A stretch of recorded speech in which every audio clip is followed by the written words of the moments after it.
From what I understand with that idea is that every time the house sells, 0.1% of that sale price will go to this particular organisation that would be set up to... Yeah, so it goes into like a pool of donations which can be used to fund grants and community housing providers. So then again, building on that kind of, we're selling this one, but we're putting money towards building more and creating, more homes for more people who are, without homes. Going once, going twice, sold! You're listening to The Property Pod. All right, guys, welcome back to The Property Pod, your weekly engagement into real estate here in the Hobart Marketplace. I'm joined at the desk by our real estate agents here at 414 Property Co, John McGregor and Patrick Berry. How are we, guys? Mate, crushing it. Crushing it. Holy moly. I'm excited to be on this side of the desk. Yeah, you leave for 1 week and John's crushing it and Pat's just like, I'm so glad I don't have to press those buttons again. I've got new grey hairs I didn't know I had when Chris came in last week. Man, I got to say, editing that together again, Chris, absolute superstar. He can come in any time and have a yarn.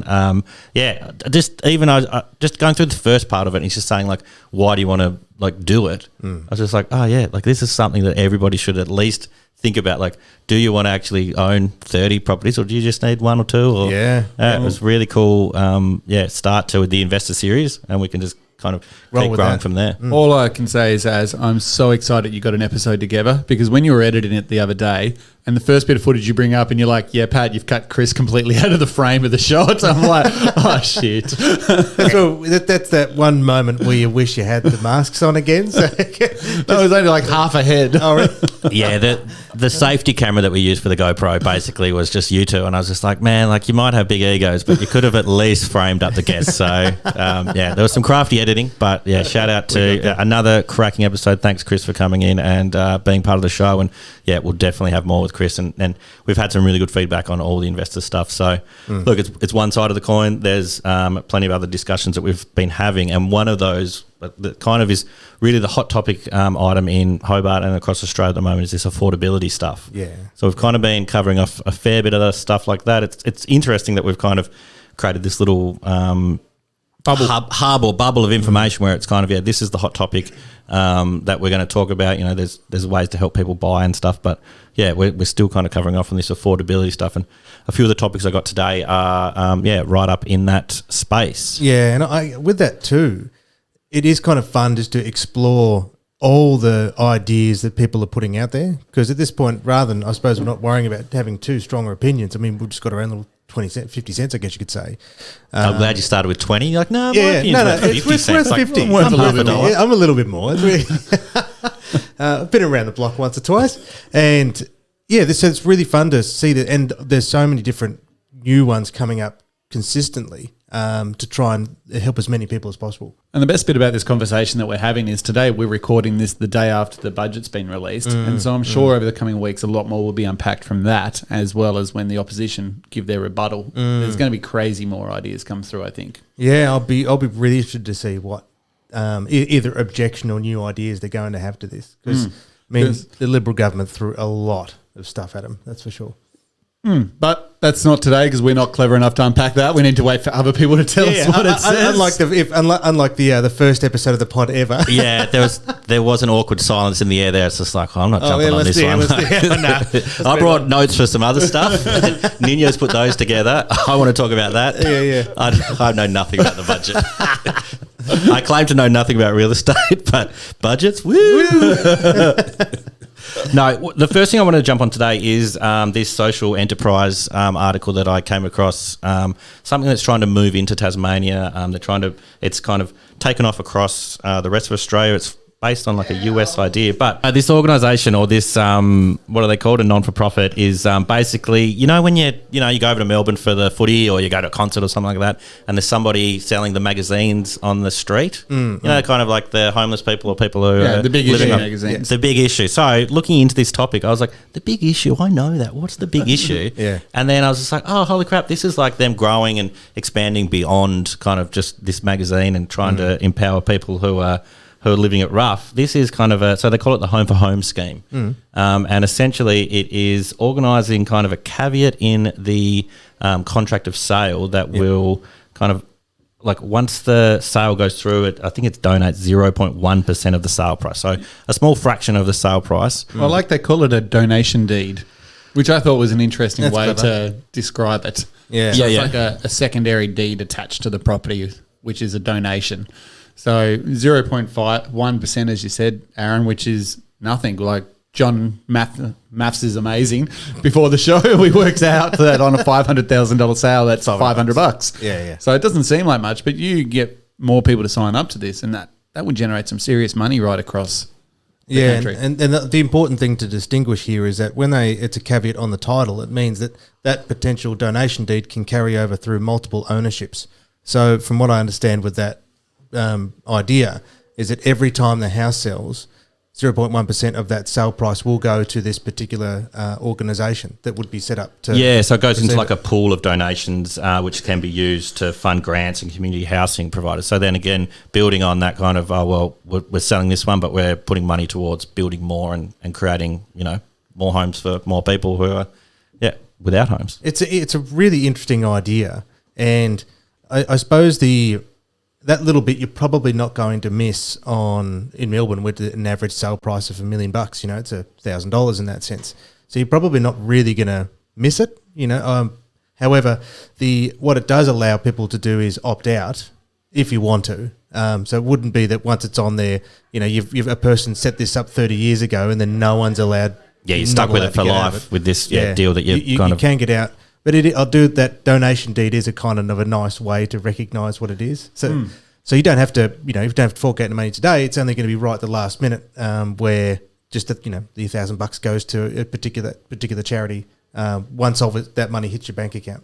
Yeah, so there was information night, I think Monday the 28th of March, that was, basically come along and find out a bit more information on this. I think it still needs to go through the land titles. You guys will know more about this the than me. Lands Titles Office, which controls obviously which in effect is just those that say it goes from transfers the title from one person's name to another person's name. Yeah, so they're still seeking approval from that aspect of it all, but the wheels are in motion for this potential idea to get up and running, which is interesting. Yeah, I don't know how it will, the real uptake. I know the attraction would try and be to get on the early bird with developers, and where I don't know what the curious thing if they brought developers on board is whether or not that on each sale, whether or not the development would actually be donating that as a giant pool, or whether or not once the development's finished, then all the new owners just opt into this idea. Yeah. So, it's a bit like, so what they describe it as a caveat, and for people that don't understand what that is, it's just restrictions as to what you're required to do with the property. Yes. So normally we don't see them in this sense, but we might see a developer on a house subdivision where it's just vacant land, put a rule in that says nobody can build two-story properties on these certain blocks. Yeah, for sure. Like I've seen examples where the developer still has their own personal family home on the site and they don't want to lose their water view. So the ones that are in front of their house can't be 2 stories, but then the ones either behind side it, can. they're fine. Yep. So that's how it's been used in a more traditional sense, is putting restrictions on what you can and can't do with it. But yeah, this is a new take on it, and I actually really like it. I think it's quite a clever approach. And it says here in Nino's notes that they've already raised $52.5 million worth of donations in the pipeline. So That's interesting. that's already a big, It's a serious big amount bank money. of coin. Yeah, that otherwise didn't exist. And the other thing too is that it means for a person to donate that becomes a lot more easy. It becomes easier because you are seeing a huge amount of money just hit your bank account from a sale. So that small little contribution isn't something you'd miss all that much. Yeah, it's often like when That's you're once at the off. chemist or something like that, and they'll say, do you want to donate a little bit of $2 to the such foundation? You want to round up to round up to this. I'm like, not a problem. Happily do that. 2 sort of cents thing. is nothing, Yeah. like whatever. But you add that across all the transactions that they do, and it's big money. Yeah, well, talking of developers, this other one, the last little bit I saw on this was that the Melbourne-based developer, I think it's Milieu Property, which is the preferred developer for the Macquarie Point, like getting all that set up, creating the homes there. They've got a homes for homes clause in their sales contracts now. So basically, they're getting in with big developers and saying like, yeah, cool, we'll jump on board this. And I know there's other companies that will put in, like we donate this much of our commission to Well, I think it's That's just charity of your choice sort of thing, which is something we've looked into. Yeah, I think it's just that social responsibility that so many companies are looking at these days. Like we do it with Climate Gap here and trying to offset our carbon footprint. Exactly. There's other companies out there here in Hobart that donate $500 out of the commission to to charities as part of their branding. And I think it just comes back to companies wanting to be more social aware of the impact that their businesses are having and what can they do to improve the situation.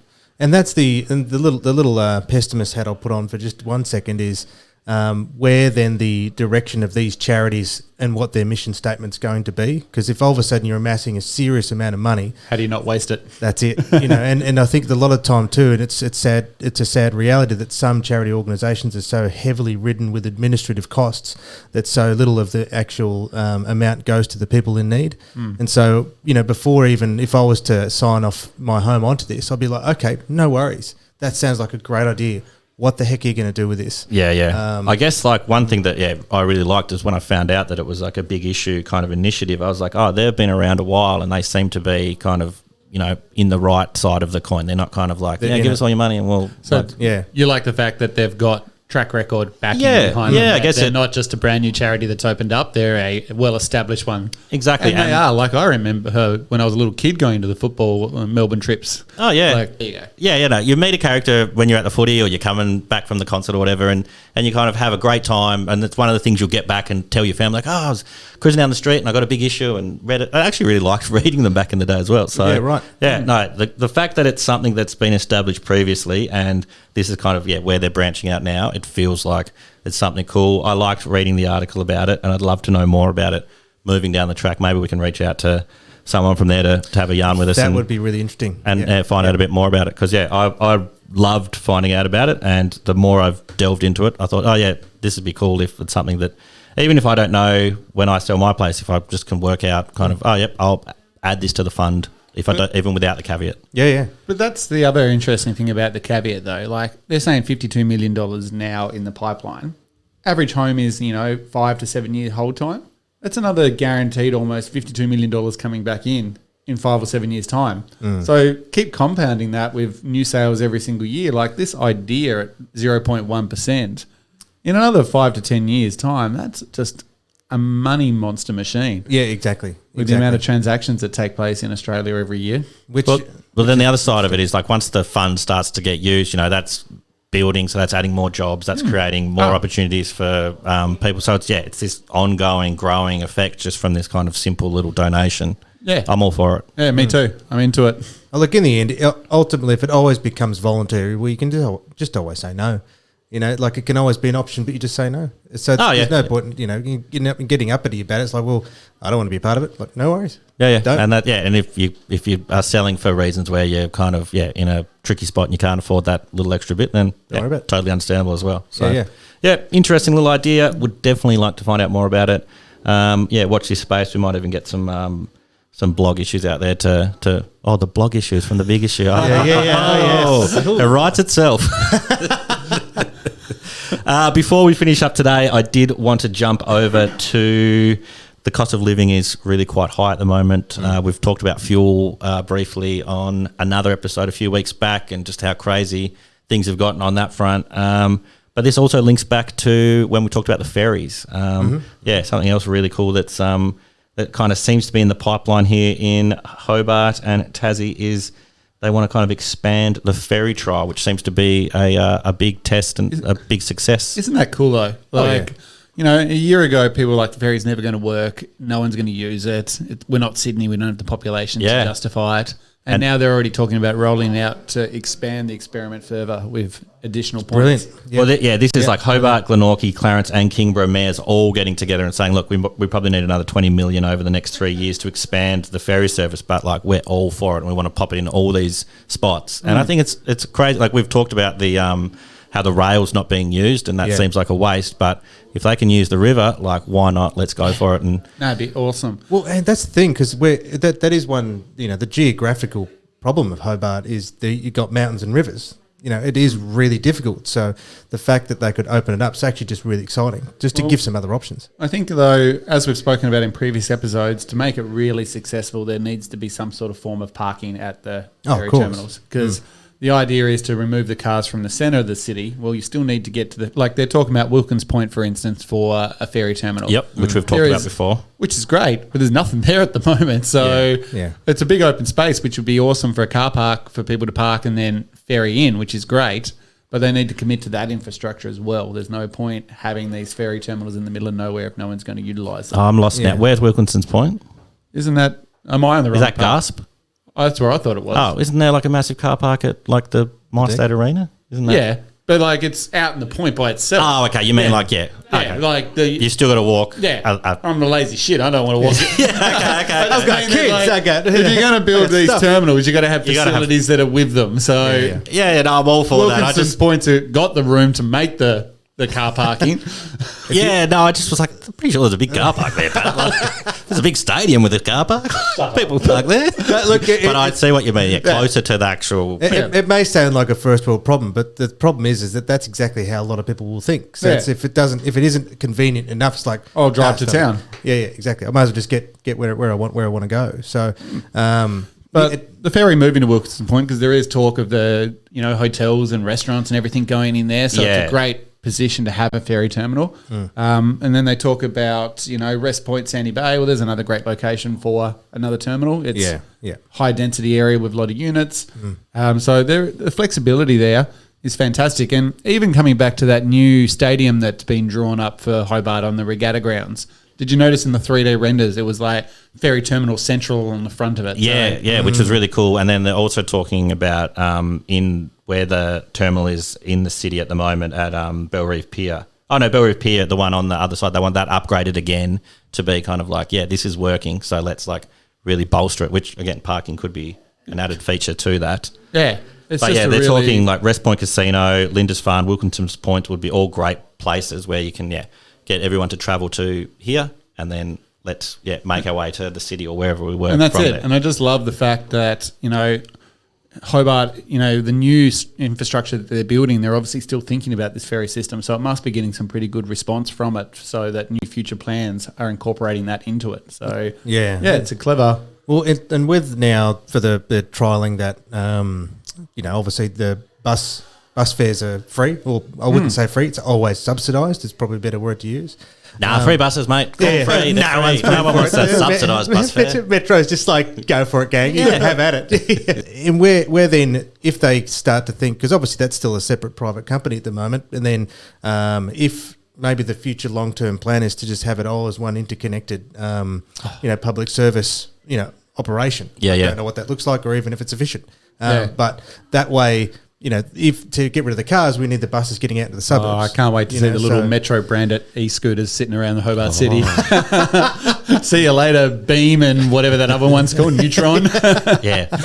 we're going on the Metro scooter. Well, and that's it. But then what the cool thing is that if you're, when you're looking at the timetables, is it's as long as you can just look at the bus and that'll automatically set you up to the ferry where you need to be. Well, then you're not planning three different sort of things to make sure it's going to happen. Oh, yeah, as long as it all talks to itself and it kind of gets you from point A to point B with an efficient way and you don't have to walk too far like Paddy's, if you had to walk that extra 70 metres from... Yep.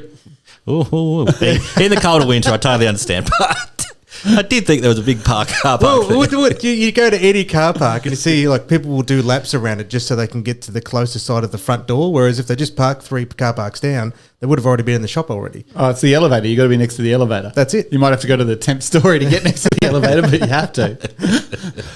No, I think it's very interesting. Like, it says the Kingborough Council here as well, which I think like that would be a really like key. I think Kingston spot would be great. If you could take a bunch of people off the Southern Outlet and have them kind of subverted around. Like, what's the Peppermint Bay? Is it Peppermint Bay Yes, cruise? Peppermint Bay cruise, that's yeah. a beautiful cruise. Like, you go on that, you see some wildlife. Imagine rolling into work and there's some seals just sitting there having a little sunbake in the morning. I'd be all for it. Well, I guess too is like not everyone wants to drive a car. It just means that they have to. There's no other way of getting into where they need to be at the moment. And to give a much more feasible option that people can sit back and enjoy. I mean, even if you just said, okay, it's added an extra half an hour to my day, I'm sure there'll be a lot of people that goes, sweet, I'm just going to read a book. Yeah, I get extra time to listen to my podcast. So Yeah. I get extra time to listen to the Property Pod. Those boys just talk about some amazing things, Yeah, and I just want to hear more and more and more. It's so good. I listened to it twice. Just to hear all their info.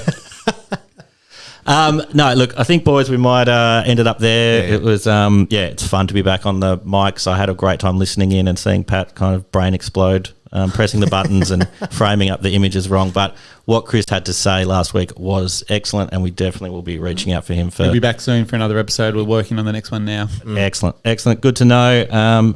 Great to be back. Great to sit at the desk with you guys and have a yarn. And yeah, we'll see you all next week for some more Property Pod. Sounds good. Till then. Awesome. See ya. Bye.